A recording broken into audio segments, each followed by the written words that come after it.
Fuller, who helped win World War II. Yeah, Velvet, that's right.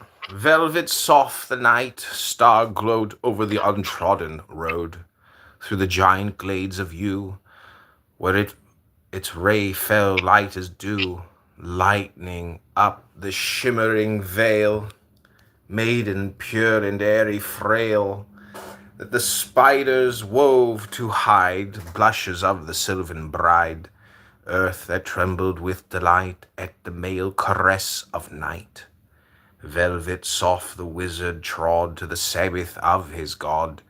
With his naked feet he made starry blossoms in the glade. Softly, softly as he went to the sombre sacrament, stealthy stepping to the tryst in his gown of amethyst. Earlier yet his soul had come to the hill of martyrdom, where the charred and crooked stake, like a black envenomed snake, by the hangman's hands is thrust through the wet and writhing dust, never black and never dried, heart's blood of a suicide.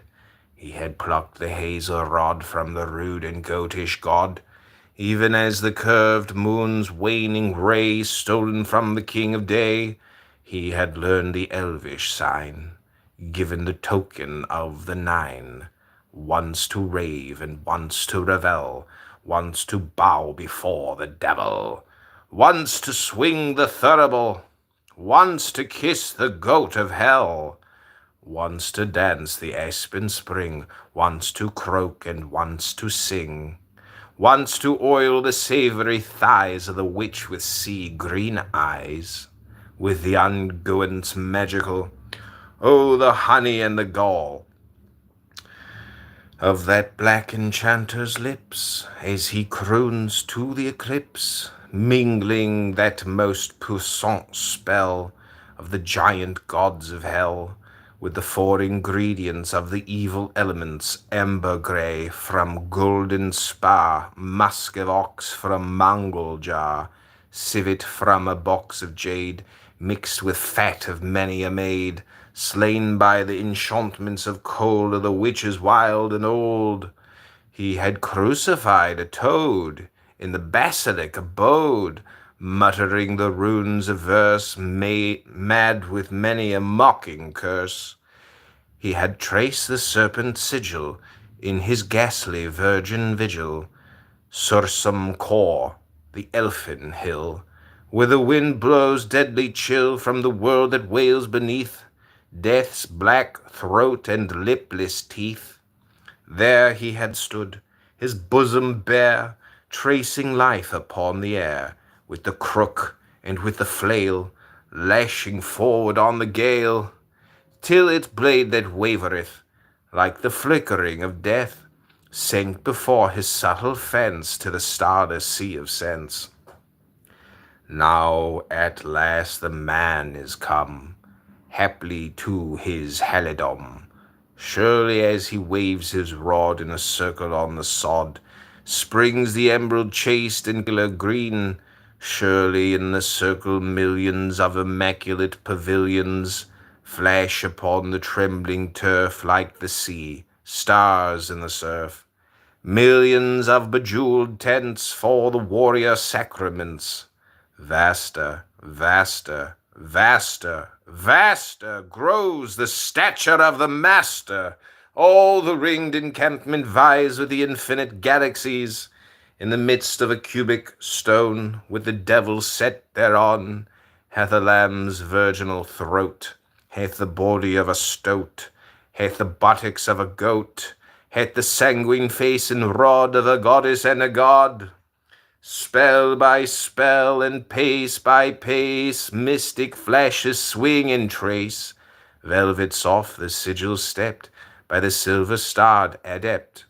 Back in front and to and fro, soul and body sway and flow, in vertiginous caress, to imponderable recess, till at last the spell is woven and the fairy veil is cloven. That was sequence, space, and stress of the soul, sick consciousness. Give thy body to the beasts, give thy spirit to the priests, Break in twain the hazel rod on the virgin lips of God. Tear the rosy cross asunder. Shatter the black bolt of thunder. Suck the swat, ensanguine kiss of the resolute abyss. Wonder if the wizard heard this intolerable word. Smote the blasting hazel rod on the scarlet lips of God. Trampled cross and rosy core. Break the thunder, tool of Thor. Meek and holy acolyte of the priestly hells of spite, sleek and shameless catamite of the beasts that prowl the night, like a star that streams from heaven through the virgin air's light riven, from the lift there shot and fell an admirable miracle, carved minute and clean, a key of purest lapis lazuli, more blue than the blind sky that aches, wreathed with the stars her torturing snakes, for the dead god's kiss that never wakes, shot with golden specks of fire, like a virgin with desire. Look, the levers, fern frail fronds of fantastic diamonds, glimmering with ethereal azure in each exquisite embrasure, on the chef the letters laced, as if dryads Luna chased, where the satyrs were embraced, spelled the secret of the key, sic pervenias, and he went his wizard way, in weaving dreams of things beyond believing, when he will, the weary world of the senses closely curled, like a serpent round his heart, shakes herself and stands apart, so the heart's blood flames expanding, strenuous, urgent, and commanding, and the key unlocks the door where his love lives evermore. She is the fairy blood, all smaragdine flows its flood, glowing in the amber sky to ensorcelled porphyry. She hath eyes of glittering flake, like a cold grey water snake. She hath naked breasts of amber, jetting wine in her bed chamber, whereof whoso stoops and drinks reads the riddle of the Sphinx. She hath naked limbs of amber, whereupon her children clamber. She hath 5 navels rosy red from the 5 wounds of God that bled, each wound that mothered her still bleeding, and on that blood her babes are feeding. Oh, like a rose-winged pelican, she hath bred blessed babes to Pan. Oh, like a lion-hued nightingale, she hath torn her breast on thorns to avail the barren rose-tree to renew her life with that disastrous dew. Building the rose o'ered the world alight with music out of the pale moonlight. Oh, she is like the river of blood that broke from the lips of the bastard god, when she saw the sacred mother smile on the ibis that flew up the foam of Nile, bearing the limbs unblessed unborn that lurking beast of Nile had torn.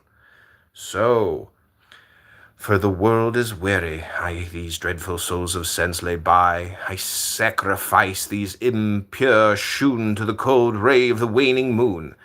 I take the forked hazel staff and the rose of no taurine graph, and the lamb of no olive oil with heart's blood that alone may boil. With naked breast and feet unshod I follow the wizard way to God.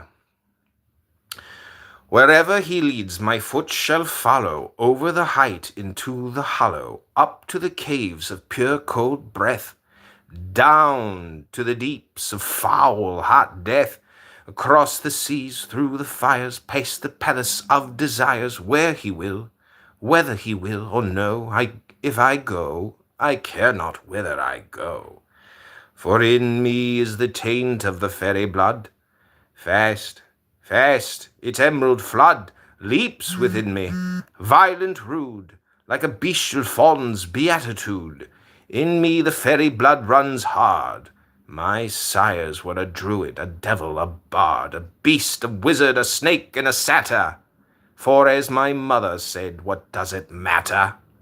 She was a fay, pure of the fairy, Queen Morgan's daughter by an airy demon that came to Orkney once to pay the beetle his orisons. It's almost finished.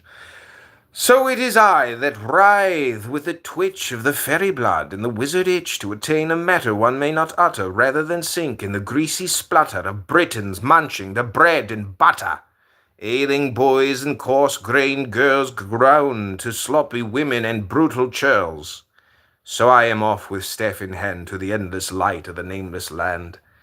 Darkness spreads in somber streams, blotting out the elfin dreams. I might haply be afraid, were it not the feather maid leads me softly by the hand, whispers me to understand. Now, when through the world of weeping, light at last steadily creeping, steals upon my babe near sight, light, oh, light that is not light, on my mouth the lips of her, like a stone on my sepulchre, seal my speech with ecstasy, till a babe is born of me that is silent more than I, for its inarticulate cry hushes as its mouth is pressed to the pearl her honey breast, while its breath divinely ripples the rose petals of her nipples, and the jetted milk he laps from the soft, delicious paps, sweeter than the bee-sweet showers in the chalice of the flowers, more intoxicating than all the purple grapes of Pan.